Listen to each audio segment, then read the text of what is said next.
السلام ورحمۃ اللہ وبرکاتہ۔ آج کا ہمارا موضوع ہے کسی کو اپنے قابو کرنا۔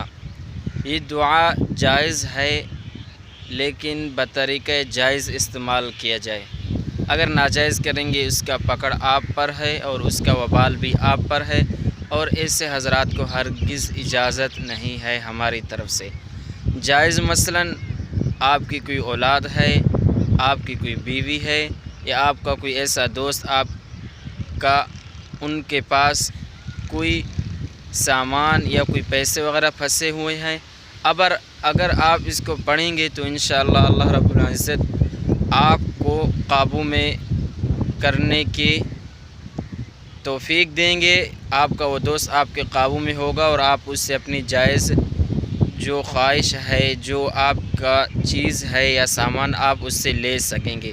کرنا کچھ اس طرح ہے میرے دوستو، یا ودودو 500 بار پڑھ کر دم کرنا ہے، انشاءاللہ چند ہی منٹوں میں آپ کا قابو ہو جائے گا۔ وآخر دعوانا ان الحمدللہ رب العالمین۔